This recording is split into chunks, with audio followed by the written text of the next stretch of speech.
ഞാൻ ഉൾപ്പെടെ നിങ്ങൾ ഫോളോ ചെയ്തിരിക്കുന്ന ഒരു ഇൻഫ്ലുവൻസേഴ്സും ഈ ഒരു ലാപ്ടോപ്പിനെ പറ്റി പറയാൻ പോകുന്നില്ല. എന്നിൽ ഇരിക്കുന്നത് അസ്യൂസിന്റെ ടഫ് ഗെയിമിംഗ് സീരീസിൽ വരുന്ന F15 എന്ന് പറഞ്ഞ് 1,25,000 രൂപ കൊടുത്ത് മേടിച്ച അസ്യൂസിന്റെ ഒരു ഗെയിമിംഗ് ലാപ്ടോപ്പാണ്. മേടിച്ച് കൃത്യം ഒരു വർഷം കഴിഞ്ഞപ്പോൾ അസ്യൂസിന്റെ ലാപ്ടോപ്പ് ഉപയോഗിച്ചുകൊണ്ടിരുന്നവർക്കറിയാം വാറന്റി പീരീഡ് കഴിഞ്ഞാൽ ഇതിന്റെ തനി സ്വഭാവം അസ്യൂസ് പുറത്തിറക്കി തുടങ്ങും. അങ്ങനെ സ്വഭാവം പുറത്തിറക്കിയ ഒരു ലാപ്ടോപ്പാണ് ഇത്. വാറന്റി കഴിഞ്ഞ പിറ്റേ ദിവസം ഇതിന്റെ മദർ ബോർഡ് അടിച്ചുപോയി. എഞ്ചിനീയറിംഗിനും മറ്റും പ്രൊഫഷണൽ കോഴ്സുകൾക്ക് വേണ്ടി ലാപ്ടോപ്പ്, അതും നല്ല സ്പെക്ക് ഉള്ള ലാപ്ടോപ്പ് വേണമെന്ന് വീട്ടുകാരുടെ അടുത്ത് പറയുമ്പോൾ വീട്ടുകാർ ഒരിക്കലും ആരുടെ വീഡിയോ കണ്ടിട്ടും അസ്യൂസിന്റെ ലാപ്ടോപ്പ് എടുത്ത് കൊടുക്കരുത്. കാരണം എന്താ പറഞ്ഞു കൊടുക്കുക? കാരണം എന്തോ അസ്യൂസിന്റെ അസാമാന്യമായിട്ടുള്ള ബിൽഡ് ക്വാളിറ്റി.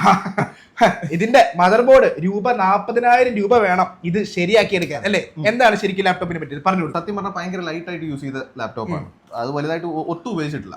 വാങ്ങിച്ചു, ഒരു ദിവസം ഉപയോഗിച്ചിട്ട് വെച്ചിരുന്നു, അടുത്ത ദിവസം രാവിലെ എടുത്തപ്പോൾ ഇല്ല. കറക്റ്റ് ഒരു വർഷം ഇപ്പൊ മേടിച്ചിട്ട് 1 വർഷവും 5 മാസം കഴിഞ്ഞല്ലേ? 1 വർഷം കഴിഞ്ഞ് പിറ്റേ ദിവസം ഇതിന്റെ ഇപ്പൊ ഈ സ്ക്രീനിൽ കാണുന്ന പോലെ ഒരു ദിവസം സുപ്രഭാതത്തിൽ ഓൺ ആവുന്നില്ല.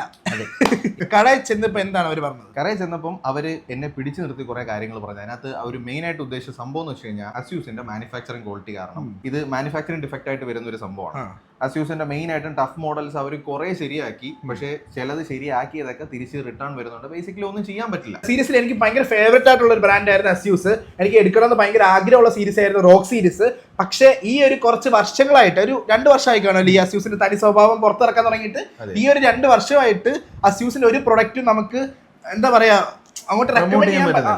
എന്റെ DM വരുന്നുണ്ട് ഗൈസ്, മദർ ബോർഡ് അടിച്ചു പോയി, എന്ത് ചെയ്യാൻ പറ്റും, വേറെ എന്തെങ്കിലും ചെയ്യാൻ പറ്റും, എക്സ്റ്റൻഡ് വാറന്റി ഇല്ല, ഇങ്ങനെ പറയുന്ന ഒത്തിരി കംപ്ലൈന്റ്സ് ഉണ്ട്. ഇതിനെപ്പറ്റി ഡീറ്റെയിൽ ആയിട്ട് പഠിച്ചപ്പോഴാണ് അസ്യൂസിന്റെ മദർ ബോർഡ് ഇത്ര വലിയ ഇഷ്യൂ ഉണ്ടാക്കുന്ന രീതിയിലാണ് ആൾക്കാർക്ക് സമ്മാനിച്ചുകൊണ്ടിരിക്കുന്നതെന്ന് മനസ്സിലായത്. നിങ്ങൾ കമന്റ് ബോക്സിൽ പറ, അസ്യൂസിന്റെ ലാപ്ടോപ്പ് ഉപയോഗിക്കുന്ന എത്ര പേർക്ക് ഈ ഒരു ഇഷ്യൂ ഉണ്ടായിട്ടുണ്ടെന്ന്. ആരൊക്കെ എന്തൊക്കെ പറഞ്ഞ് പ്രൊമോട്ട് ചെയ്യുന്നു പറഞ്ഞാലും ഇപ്പൊ ഇവൻ കാശ് കൊടുത്ത് മേടിച്ചിന് ഇവൻ പറയുന്നതിനെക്കാട്ടിൽ അപ്പുറം ഒരു ക്രിയേറ്ററും ഒരു റിവ്യൂറും പറയില്ല. കാരണം കാശ് കൊടുത്ത് മേടിക്കുന്നവര് അതിന്റെ എണ്ണം അറിയാം. വൈഫൈ ബ്ലൂടൂത്ത് കണക്ടിവിറ്റി ഇഷ്യൂ അതെനിക്ക് തോന്നുന്നു ഇതിന് മുമ്പ് ഉണ്ടായതല്ലേ, അടിച്ചു പോകുന്നതിന് മുമ്പ് ഇഷ്യൂ ഉണ്ടായിരുന്നു. നോക്കുക എന്ത് ക്ലീൻ ആയിട്ടിരിക്കുന്ന ലാപ്ടോപ്പാണ്. i7 പ്രോസസർ, അകത്ത് 3060 RTX graphics card, 16 GB Ram. നമ്മളെപ്പോലുള്ള ആൾക്കാർ എടുക്കാൻ കൊതിക്കുന്ന സ്പെക്ക് ആണ് ഇതിന്റെ അകത്തിരിക്കുന്നത്. അങ്ങനെ ഒരു സാധനം എടുത്തിട്ട് ഉപയോഗിക്കാൻ പറ്റാത്ത അവസ്ഥയെന്ന് പറയുമ്പോ എന്താ ചെയ്യാ? ഞാൻ നിങ്ങളുടെ ദുഃഖത്തിൽ പങ്കുചേരും.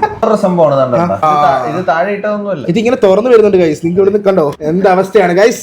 അസ്യൂസ് ലാപ്ടോപ്പ് എടുക്കാൻ പോകുന്നവർ, പുതിയ ലാപ്ടോപ്പ് എടുക്കാൻ പോകുന്നവർ ശ്രദ്ധിച്ചോ, അയച്ചു കൊടുത്തോ, ഈ അവസ്ഥ അവരും കൂടെ അറിയട്ടെ.